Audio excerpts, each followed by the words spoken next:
Hey everybody, Pejman Gadimi here, founder of Entourage, and I decided to reboost this YouTube channel talking about important topics that perhaps a lot of us are not really understanding or paying attention to.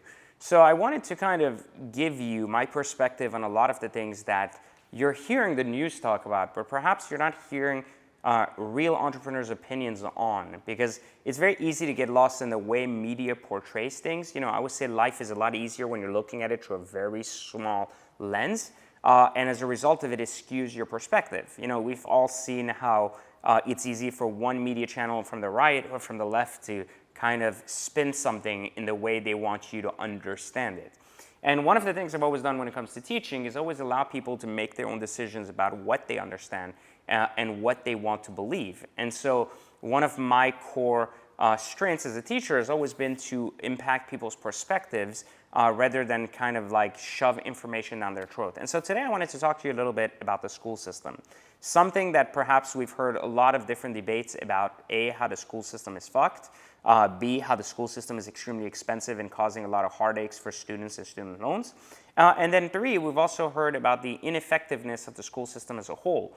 How effective it is as an industry, both as a business, because it's not very profitable and very full of success the way that we'd want it to be. And the average, I would say the larger majority of people going to school aren't getting the results they are kind of or believed to have been promised to begin with school. And so I wanted to explain to you basically how the school system came to be, because perhaps by understanding the root of something, we can understand the purpose of something. And by understanding its purpose, we can understand how to adapt ourselves to how to make it work for us rather than anything else. So first thing is, let's go backwards to kind of the Industrial Revolution and the idea that the school system was ultimately created to be able to help people become more capable of becoming workers for major players in that revolution. So the big, Fords and GMs of the world and these companies that had industrial-based businesses that were creating plants and needed workers,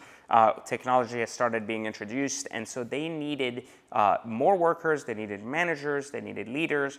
And so what ended up happening is that a big portion of the higher education system back in the day was funded privately by some of these organizations who were ultimately using schools as a stepping stone to being prepared to go and start into an industrial-based job.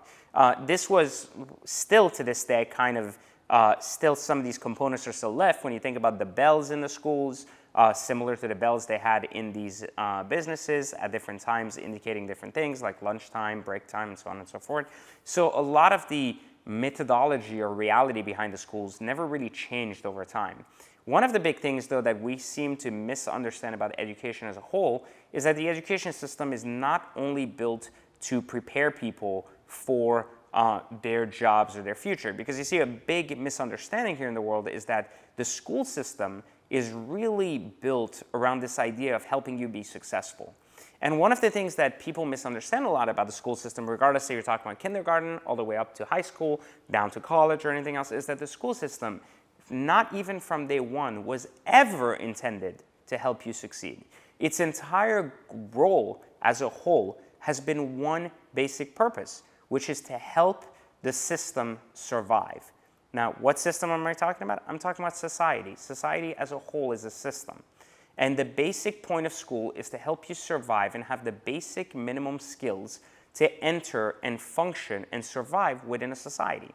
Somewhere down the road, the marketing that schools have used that your success is dependent upon the same core concept is where the confusion started happening. You see, reality is, think about even a doctor as a whole. Even medical school in itself is not designated to create the best doctors. Practice over the years creates the best doctors. The medical school system is built to enabling people to have the minimum basic resources to practice medicine. And this is so important to understand the perspective of how we look at life, because by understanding that the system was only built to help us survive, not succeed, we break down this very important core concept of actually understanding that our perspective is no longer setting our expectation that we're going to come out of school successful. Instead, it is setting our expectation that we're going to come out of school with the ability to further our knowledge, further our education, and of course, continue to further our practice of the trades we have chosen. This is why the core of the education system is fucked as a whole, because you see, its entire intent was survival. Its positioning is success. And so there's a significant confusion there for people.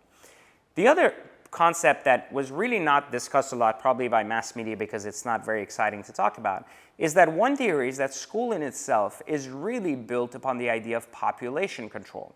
Imagine if you had no colleges at all, anywhere, and that everybody in high school instantly would graduate into the workforce.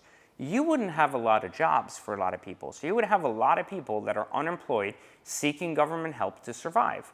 But instead now, if you can delay that process by pushing mountains and mountains of people into these groups of colleges, trade schools, and everything else, you now buy yourself an additional 4 years from the time someone is an adult to the time they enter the workplace, giving yourself even more room to create this buffer between unemployment and ultimately graduation, right?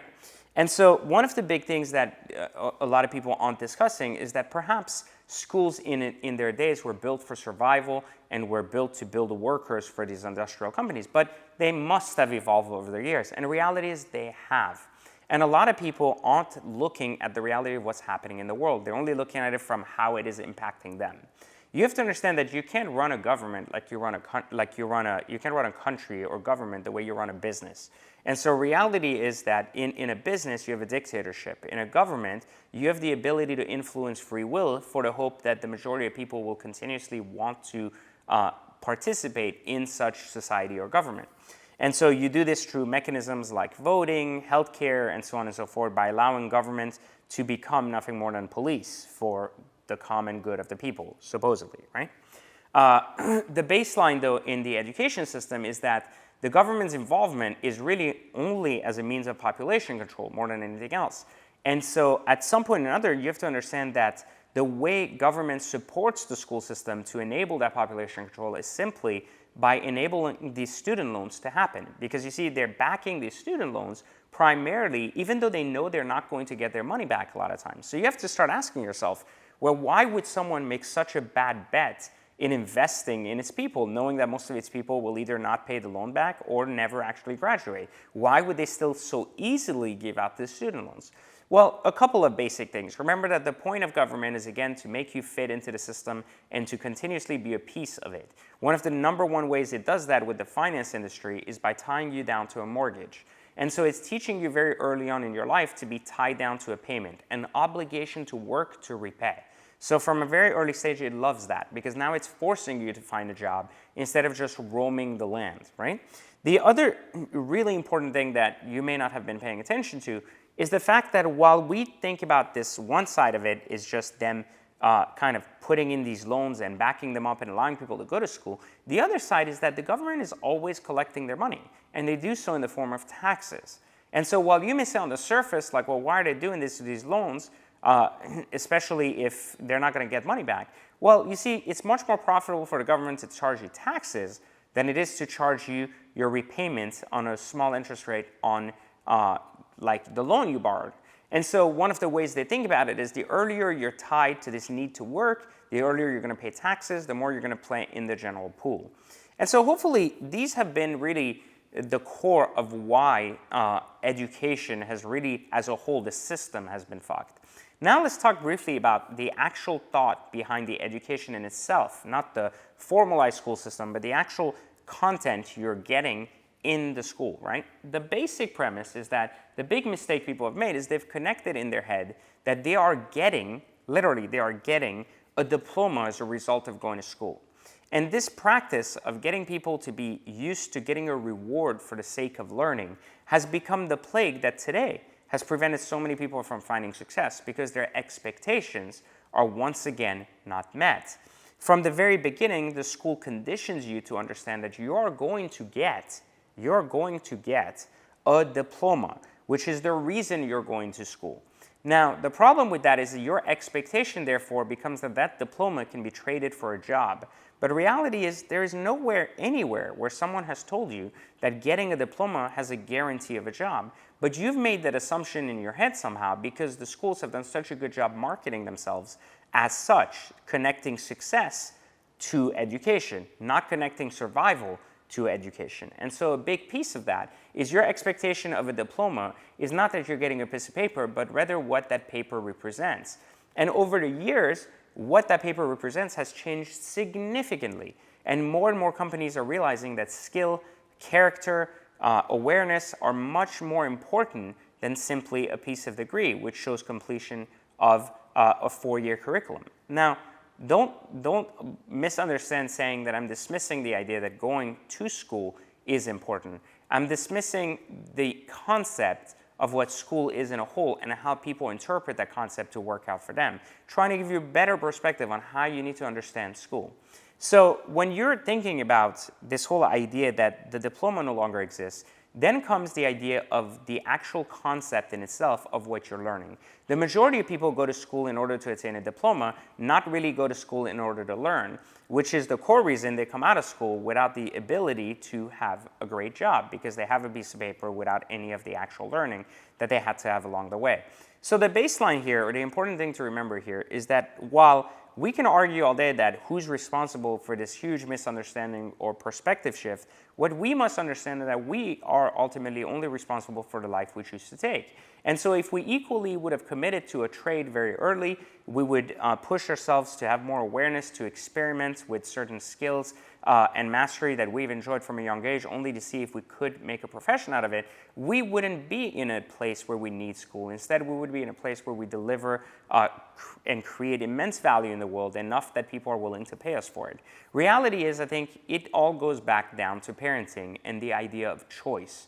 I think something that very few people seem to understand. A lot of parents today, again, force their ways and how they've come to success on their children, telling them that, in their time, school held X weight and this is why they must go to school. Instead of enabling their children to actually make a choice by understanding what they want their lives to look like. Too often, parents are authoritative instead of influential, and I think that in itself is a greater opportunity for us to fix education as a whole and not just the formal school system. More children need to understand, and more young people need to understand, that success in itself is a choice, and being successful means finding out what you're talented at. And a lot of people ignore these facts until they're in their mid-20s, until they're in their low 30s, and are attempting, in a way, to find success doing something, rather than actually learning what to get good at and learning how to monetize it enough to be successful. So anyways, hopefully you've enjoyed this basic perspective on the school system and why I think the school system is fucked. Now remember that, of course, technology had a big play in that over the years, but that in itself is a topic for another time. If you agree with me, disagree with me, have comments, leave them in the channel below. Let me know what your thoughts are on this. I would love to hear your thoughts, and if you think the school system is fucked, and if any of my reasons made sense to you or really spoke to you. If they did, great. If they didn't, I'd love to know why. And if you agree, just leave me a note. Anyways, like the video, subscribe to the channel, and I'll catch you on the next one. And if you love hearing these, then let me know you want to see more of them, and I'll keep doing these for you guys.